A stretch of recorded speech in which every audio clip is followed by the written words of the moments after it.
अस्सलाम वालेकुम। Welcome back to my channel side. Special series 2023 के जो है इंटरनेशनल लॉ के एमसीक्यूज डिस्कस कर लेते हैं जो कि 17 अक्टूबर 2023 को है। तो चलिए शुरू करते हैं। ये एमसीक्यूज आई विल ट्राई कि वेबसाइट पे भी अपलोड कर दूं और साथ में प्रैक्टिस के लिए एमसीक्यूज भी लाइक टेस्ट क्विज की तरह भी। तो अगर वो कर लूंगी जैसे अपडेट तो मैं उसके लिंक्स जो है डिस्क्रिप्शन में दे दूंगी, तो आप वहाँ पे भी देख लीजिएगा। तो चलिए शुरू करते हैं। Delicta juris gentium means dash. Right answer is B, wrong recognized by public international law. वैसे एक ऑप्शन ये सही था पेपर में, लेकिन जो एग्जैक्ट मीनिंग है इस वर्ड की वो है wrong against the laws of nation.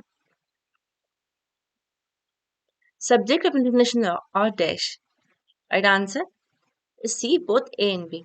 Previously जो पास्ट में थे वो सिर्फ स्टेट को ही कंसिडर करते थे, लेकिन अब जो है नॉन स्टेट एक्टर्स हो गए, इंडिविजुअल्स हो गए, इसलिए जो है राइट आंसर उसका सी, बोथ ए एंड बी होगा। The charter of United Nations was drawn up by dash. Right answer is C, San Francisco Conference 1945. Article 5 of International Court of Justice envisaged dash. Right answer is D, none of these. इनमें से कोई भी नहीं था क्योंकि right answer इसका है article 5 किस पे कहता है आईसीजे का कि मेंबर्स क्या है, मतलब कि आईसीजे के मेंबर्स तो 15 मेंबर्स होते हैं। ये जो है मैंने आर्टिकल लिख दिया यहाँ पे कि consider 15 members, no two of them may be official of the same state, कि कोई भी एक जो है मतलब 15 में से कोई भी जो है ना सेम कंट्री का नहीं होता। लाइक फॉर एग्जांपल एक इंडिया का है तो दूसरा इंडिया का नहीं हो सकता, दूसरा पाकिस्तान का होगा या फिर इस तरीके से, ताकि जो है बैलेंस बना रहे। Treaties are the supreme law of the land where it is laid down. इसका राइट आंसर है बी, कॉन्स्टिट्यूशन ऑफ यूएसए। कहाँ पे लिखा हुआ है एग्जैक्टली? तो यूएस कॉन्स्टिट्यूशन में अगर आप आर्टिकल 6 में जाके देखेंगे क्लॉज 2, तो उसमें ये देखिए ये पूरा क्लॉज है और उसमें लिखा हुआ है supreme law of the land. देखिए यूएस कॉन्स्टिट्यूशन को जो है supreme law of the land कहा जाता है, तो इसलिए ये चीज वहां पे लिखी हुई है। क्योंकि ट्रीटीज को मानते हैं यूएसए यूके वाले, तो उनके जो है कॉन्स्टिट्यूशन में भी ये चीजें लिखी हुई है। Rebus extensibus means dash. Right answer is C, an obligation that agreement came to an end with change of circumstance। मतलब कोई भी जब circumstance आता है तो जो है एग्रीमेंट चेंज हो सकता है। तो उसकी जो एग्जैक्ट मीनिंग है, मतलब कि रिबस एक्सटेंसिबस की एग्जैक्ट मीनिंग क्या है? Things standing thus. Jura in re aliena. Right answer means right answer का है B, rights in the another property. इसकी एग्जैक्ट मीनिंग भी इस वर्ड की यही है, जूरा इन री एलिना, इसका मतलब है rights in another property. Ratione temporis means dash. Right answer C, condition by reference to time. उसकी जो एग्जैक्ट मीनिंग है वो है the effect of time on the tribunals power pursuant to a treaty.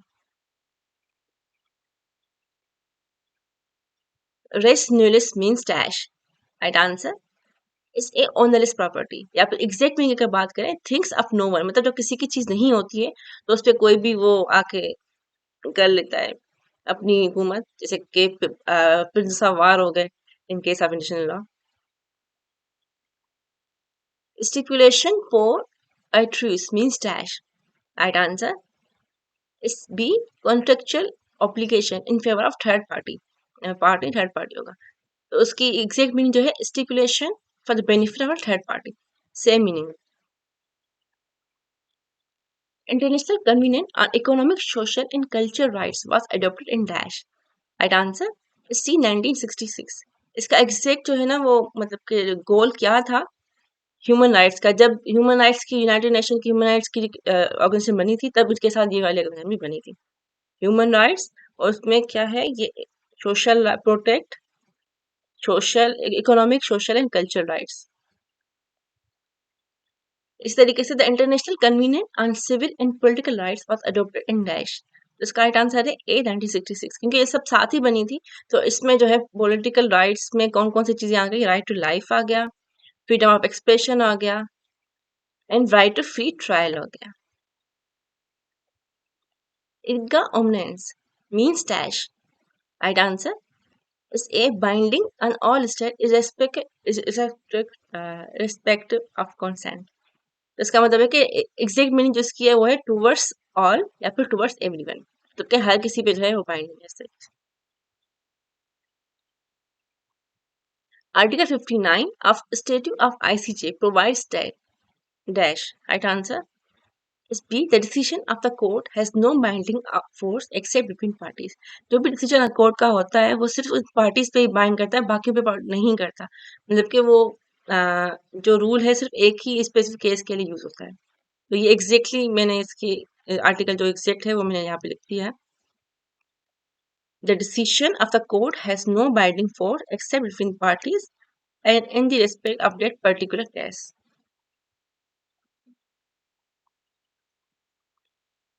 Just sanction means dash right answer is B, mode of acquiring nationality by the fact of descent। इसका मतलब है कि right of blood जब parents वगैरह को determine करते हैं ना, तो वो एग्जैक्टली इसको जो है ये कहते हैं नेशनलिटी वाले एरिया में जो है ये हम यूज करते हैं।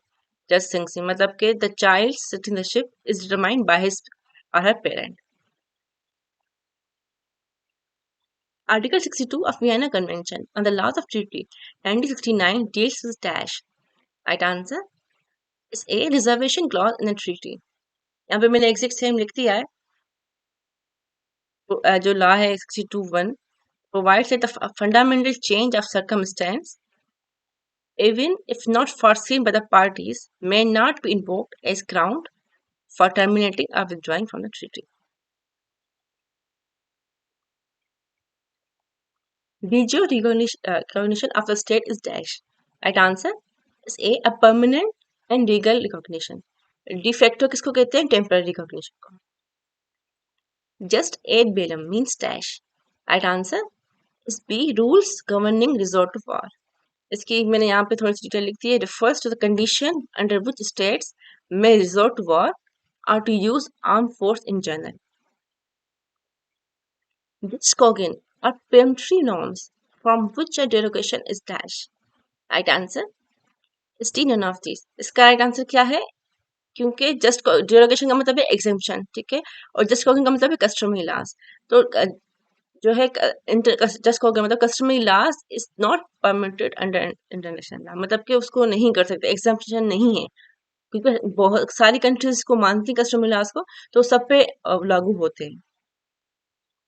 The Strada doctrine relates to dash right answer C, recognition of states। ये इसकी जो डॉक्ट्राइन है तो मेक्सिकन पॉलिसी थी ये 20th सेंचुरी में, अर्ली 20th सेंचुरी जब तब फॉरेन पॉलिसी प्रिंसिपल था मेक्सिकन डिप्लोमेसी का। उसके की प्रिंसिपल क्या थे? नॉन इंटरवेंशन, मतलब इंटरनल अफेयर्स में नॉन इंटरवेंशन और recognition of governments. That's it for this video. Thank you.